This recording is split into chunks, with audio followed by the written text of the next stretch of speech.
Hello everyone. आज हम देखेंगे स्टैटिक जीके, जिसमें हम लोग देखेंगे भौगोलिक उपनाम। तो सबसे पहला है ब्लू माउंटेन्स। तो ब्लू माउंटेन किसे कहते हैं? नीलगिरी की पहाड़ियाँ। तो इसे ब्लू माउंटेन कहने का क्या कारण है? इस पहाड़ी में नीलगिरी के पेड़ बड़ी संख्या में पाए जाते हैं, जिसकी पत्तियों से निकलने वाले तेल वाष्प सूर्य की रोशनी में नीला आभास देती है, जिसके कारण क्या होता है कि ये पूरा क्षेत्र नीले रंग का आभास कराता है, इसलिए इसे ब्लू माउंटेन्स कहा जाता है। दूसरा, बंगाल का शोक। तो बंगाल का शोक किसे कहा जाता है? दामोदर नदी। तो क्या होता था, प्राचीन काल में अक्सर ये जो नदी है ये बाढ़ लाती थी, जिससे बंगाल के निचले इलाकों में भारी तबाही होती थी, जिससे फसलें नष्ट होती थी तथा जनधन की काफ़ी हानि होती थी, इसलिए इसे बंगाल का शोक कहा जाता है। तीसरा है बिहार का शोक। तो बिहार का शोक किसे कहते हैं? कोसी नदी। तो सेम रीज़न, जैसे कि बंगाल में दामोदर नदी पूरा बाढ़ लाती थी और जीवन अस्त व्यस्त हो जाता था, उसी प्रकार से बिहार में भी जो कोसी नदी है वो बाढ़ लाती थी और जो बिहार राज्य को पूरा तहस नहस कर देती थी। चौथा है भारत का बगीचा। किसे कहते हैं? बेंगलुरु को। इसे भारत का बगीचा क्यों कहा जाता है? क्योंकि यहाँ की जलवायु जो है बहुत ही सुहावनी होती है। इसके अलावा ये जो शहर है हरियाली से भरपूर है। इसके अलावा यहाँ पर सुंदर पार्क और राष्ट्रीय उद्यान जैसे कि लाल बाग, कब्बन पार्क हैं। इसके अलावा बेंगलुरु को स्पेस सिटी, साइंस सिटी और सिलिकॉन वैली भी कहा जाता है। स्पेस सिटी इसलिए क्योंकि यहाँ पर भारतीय अनुसंधान संगठन मतलब कि इसरो का मुख्यालय स्थित है। इसके अलावा यहाँ पर आईटी सेक्टर भी भारी मात्रा में मौजूद हैं। नेक्स्ट है महलों का शहर। किसे कहा जाता है? कोलकाता को। क्यों कहा जाता है? क्योंकि यहाँ ब्रिटिश शासनकाल में अनेक भव्य इमारतें और महल जैसे कि विक्टोरिया मेमोरियल, मार्बल पैलेस जैसे स्थानों का निर्माण किया गया था। ये जो इमारतें हैं ये कोलकाता की ऐतिहासिक और स्थापत्य कला की धरोहर है, इसलिए कोलकाता को महलों का शहर कहा जाता है। नेक्स्ट है अरब सागर की रानी। किसे कहा जाता है? कोचीन को। क्यों कहा जाता है?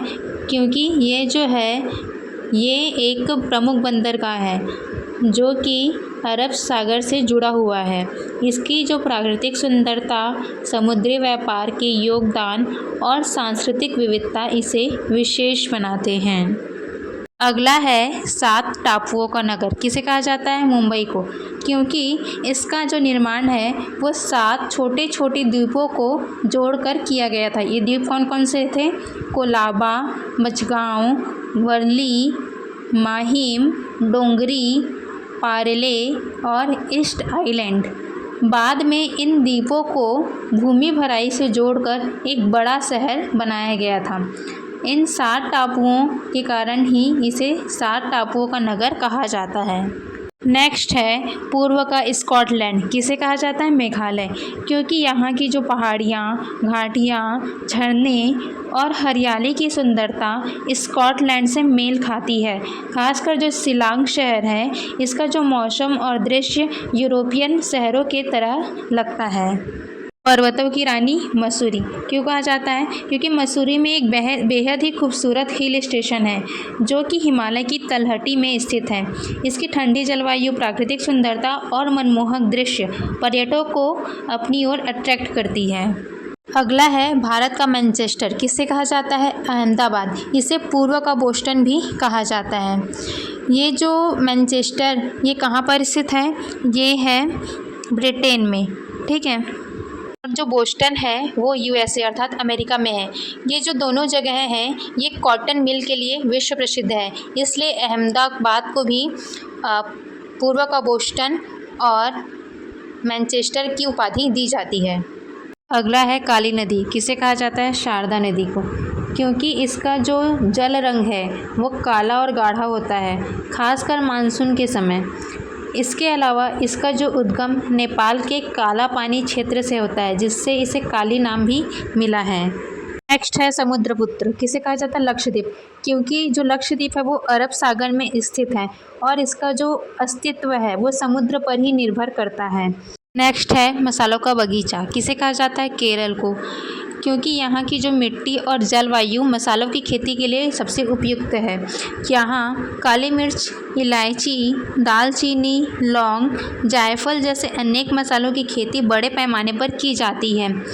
इतिहास में हम लोग देखते हैं कि यहाँ का जो मसाले हैं वो इसका जो व्यापार है वो यूरोप और अरब जैसे देशों में किया जाता था। नेक्स्ट है भारत का डेट्रायट किसे कहा जाता है? पीथमपुर। पीथमपुर कहाँ पर है? मध्य प्रदेश में। तो जो डेट्रायट है ये कार निर्माण के लिए प्रसिद्ध है। इसी प्रकार से कार निर्माण के लिए भारत में कौन सी जगह प्रसिद्ध है? पीथमपुर।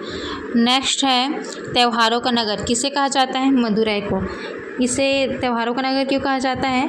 क्योंकि यहाँ साल भर विविध धार्मिक और सांस्कृतिक उत्सव मनाए जाते हैं। विशेष रूप से मीनाक्षी मंदिर से जुड़े त्यौहार जैसे मीनाक्षी तिरुकल्याणम, चिथिरई उत्सव बड़े धूमधाम से मनाया जाता है। तो ये था भारत के विभिन्न स्थानों के भौगोलिक उपनाम। अगर आपको वीडियो पसंद आई हो तो please like, share and subscribe.